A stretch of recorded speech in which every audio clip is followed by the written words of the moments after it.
राधा मेरी स्वामिनी और मैं राधे को दास, जन्मो जन्मो मोहे दीजियो श्री वृंदावन धामवास। राधे राधे। জয় জয় নৃসিংহ চতুর্দশী কি? নৃসিংহ চতুর্দশীর ব্রত আমরা কবে পালন করব? নৃসিংহ চতুর্দশীর ব্রত পালন করার মাধ্যমে ভগবান নৃসিংহদেবের বিশেষ কৃপা লাভ করা যায়। ভগবান নৃসিংহদেব হলো ভক্তবৎসল। সকল প্রকার বিপত্তি থেকে ভক্তকে রক্ষা করে ভগবান নৃসিংহদেব। আমাদের জীবনে কত রকমের দুঃখ কষ্ট ব্যাধিগ্রস্ত হই আমরা, সব কিছু থেকে ভগবান নৃসিংহদেব ভক্তকে রক্ষা করে। তাই ভগবান নৃসিংহদেবের এই শুভ আবির্ভাব তিথি নৃসিংহ চতুর্দশীর ব্রত আমরা কবে পালন করব? 30শে এপ্রিল বৃহস্পতিবার নৃসিংহ চতুর্দশী। প্রিয় ভক্ত, আপনারা যে যেখানেই রয়েছেন না কেন, সকলে মিলে নৃসিংহ চতুর্দশীর ব্রত পালন করুন। ব্রত কিভাবে আমরা পালন করব, ব্রত পালন করার বিধি, আহার করব, এই সকল বিষয় আমরা জানব। তাই ভিডিওর শেষ পর্যন্ত জুড়ে থাকুন, ভগবান নৃসিংহদেবের মহিমা কথা শ্রবণ করুন। তো পৃথিবীর সকল স্থানে 30শে এপ্রিল বৃহস্পতিবার নৃসিংহ চতুর্দশীর ব্রত। ব্রত আমরা কিভাবে পালন করব?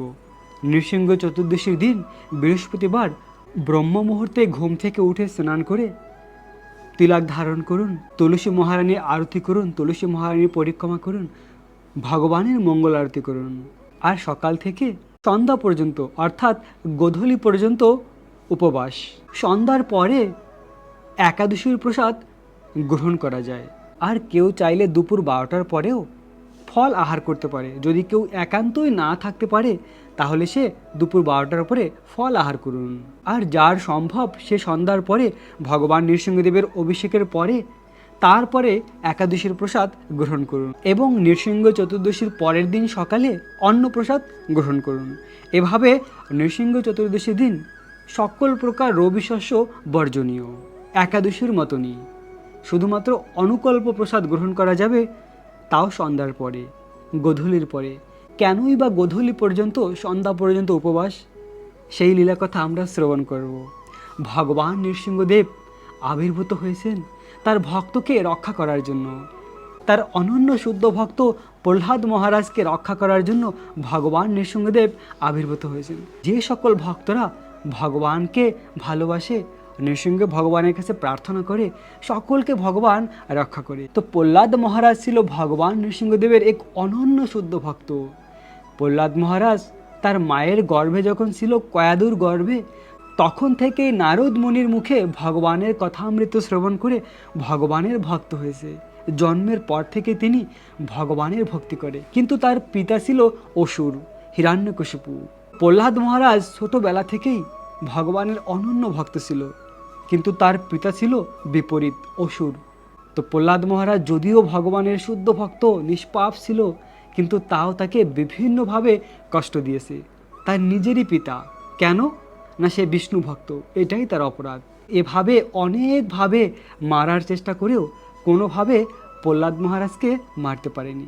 কেন না, ভগবান স্বয়ং তার ভক্তকে সব সময় রক্ষা করে। তো প্রহ্লাদ মহারাজের পিতা হিরণ্যকশিপু কঠোর তপস্যা করে ব্রহ্মাজির কাছ থেকে বরদান পেয়েছিল যে তাকে কোনোভাবেই মারা যাবে না, না দিনে না রাতে, না আকাশে না মাটিতে, না দেবতা না দানব, না কোনো অস্ত্র শস্ত্র, কোনোভাবেই তাকে মারা যাবে না। সকল প্রকার বরদান চেয়ে নিয়েছিল ব্রহ্মাজির কাছ থেকে। আর সেই বরদান পেয়ে অতি শক্তিশালী হয়ে ত্রিভুবনের সকল স্থানে উৎপাত সৃষ্টি করেছে।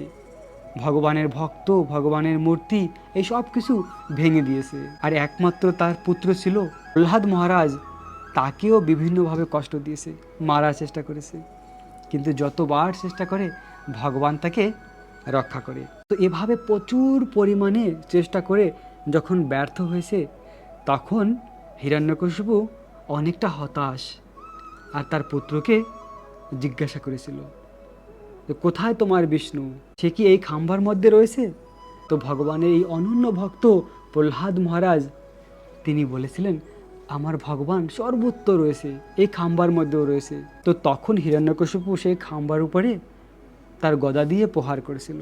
আর ভগবান নৃসিংহদেব তার ভক্তের কথা সত্য করার জন্য প্রকাটিত হয়েছিল, না তার ভক্তকে রক্ষা করার জন্য আর এই হিরণ্যকশিপুকে বধ করার জন্য। তো তখন নরসিংহদেব ভগবান আর হিরণ্যকশিপুর সঙ্গে যুদ্ধ হয়েছিল।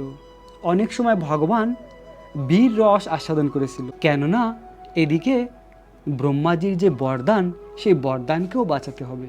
কেননা ব্রহ্মাজি বরদান দিয়েছিল, না দিনে না রাতে, না কোনো অস্ত্রের দ্বারা না কোনো শস্ত্রের দ্বারা, না কোনো দেবতা না দানব, কেউ তাকে কোনোভাবে মারতে পারবে না, না আকাশে না মাটিতে। তো কিভাবে মারা যাবে হিরণ্যকশিপুকে? হিরণ্যকশিপুর যত বুদ্ধি ছিল সব কিছু লাগিয়েছে। হিরণ্যকশিপু ভেবেছিল সে অমর হয়েছে, কিন্তু আমাদের বুদ্ধির উপরে রয়েছে ভগবানের বুদ্ধি। ভগবান হলো সমস্ত বুদ্ধির উৎস, মালিক। তো তখন ভগবান গোধূলির সময় অপেক্ষা করছিল, তার আগ পর্যন্ত বীর রস আস্বাদন করছিল। এভাবে ভগবান নৃসিংহদেব আর হিরণ্যকশিপু একে অপরের সঙ্গে তুমুল যুদ্ধ হচ্ছিল। দেবতারা সকালে উপর থেকে দেখছিল, তারা কেউ কাছে আসার সাহস পাচ্ছিল না। তো যখন ঠিক গোধূলির সময় হলো, তখন ভগবান হিরণ্যকশিপুকে টেনে ঘরের দরজার কাছে নিয়ে এসেছিল। না ঘরে ছিল না বাইরে ছিল, না দিন ছিল না রাত ছিল, না আকাশে ছিল না মাটিতে ছিল। ভগবান তার কোলের উপরে রেখে হিরণ্যকশিপুকে বধ করেছিল, না কোনো অস্ত্রের দ্বারা। কিভাবে বধ করেছিল? না ভগবান তার নরসিংহদেবের নখ দিয়ে বধ করেছিল। ভগবান নরসিংহদেব আধা মনুষ্য আধা নৃসিংহ, এভাবে অদ্ভুত রূপ ধারণ করেছিল। অদ্ভুত সিংহম। ভগবান এই অদ্ভুত রূপ ধারণ করে হিরণ্যকশিপুকে তার কোলের উপরে রেখে তার বক্ষস্থলকে ভেদ করেছিল আর তার ভক্তকে রক্ষা করেছিল। তো অসুরের যত বুদ্ধি থাকুক না কেন, কিন্তু ভগবানের বুদ্ধি সর্বশ্রেষ্ঠ। আসুরিক বুদ্ধির মাধ্যমে কখনো নিজেকে রক্ষা করা যায় না, কিন্তু ভক্ত সরল হৃদয়ের হয়, তাই ভগবান তাকে রক্ষা করে। তো এভাবে এই অসুর হিরণ্যকশিপুকে ভগবান নৃসিংহদেব বধ করেছিল আর তার ভক্তকে রক্ষা করেছিল। যেহেতু ভগবান নৃসিংহদেব গোধূলির সময় আবির্ভূত হয়েছিলেন, তাই আমাদের সকাল থেকে সন্ধ্যা পর্যন্ত উপবাস থাকার বিধি রয়েছে। তাই প্রিয় ভক্ত সকলে সকাল থেকে সন্ধ্যা পর্যন্ত উপবাস থাকুন, সন্ধ্যার পরে একাদশীর প্রসাদ গ্রহণ করুন। আর যদি কেউ না পারে তাহলে সে ফল গ্রহণ করতে পারে, তাও ভগবান আপনার প্রেমকে গ্রহণ করবে। কিন্তু রবিশস্য অন্ন একদম গ্রহণ করা যাবে না। শাস্ত্রে বর্ণিত রয়েছে, যদি কেউ নৃসিংহ চতুর্দশীর ব্রত পালন না করে তাহলে তাকে নরক যন্ত্রণা ভোগ করতে হয়। কত কাল নরকে থাকতে হয় না, যতদিন চন্দ্র সূর্য রয়েছে ততদিন তাকে নরকে থাকতে হয়। ভেবে দেখুন, চন্দ্র আর সূর্য অনন্ত কাল রয়েছে, তাদের কখনো শেষ নেই। তো যতদিন সূর্য চন্দ্র রয়েছে ততদিন তাকে নরকে কষ্ট পেতে হয়। তাই কোনো ভক্তেরই উচিত নয় এই ব্রত না রাখা। আমাকে যে যেখান থেকেই শুনছেন না কেন, প্রিয় ভক্ত সকলে ভগবানের উদ্দেশ্যে এই নৃসিংহ চতুর্দশীর ব্রত পালন করুন আর দুর্লভ এই মনুষ্য জন্মকে সার্থক করুন। এভাবে ভগবান এই অসুরকে বধ করেছিল। তারপর প্রহ্লাদ মহারাজ 5 বছরের ছোট্ট বালক ছিল।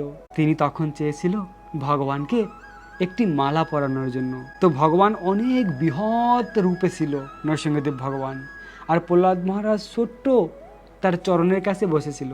কিভাবে সেই মালা পরাবে? তো ভগবান নৃসিংহদেব প্রহ্লাদ মহারাজকে তার কোলে নিয়েছে, তার কাঁধের উপরে বসিয়ে রেখেছে। আর সেই সময় প্রহ্লাদ মহারাজ ভগবানকে সেই মালা পরিয়েছিল। আর ভগবান নৃসিংহদেব প্রহ্লাদ মহারাজকে কোলে নিয়ে বাৎসল্য প্রেম উদিত হয়েছিল। যেমন সিংহ তার শাবককে আদর করে, তেমনি ভগবান নৃসিংহদেব তার জীব দিয়ে প্রহ্লাদ মহারাজকে আদর করছিল। আর প্রহ্লাদ মহারাজ খুব আনন্দ পাচ্ছিল। এভাবে ভগবান তার ভক্তকে ভালোবাসে। ভগবানের অনেক অনেক গুণ রয়েছে, মহৎ গুণ রয়েছে।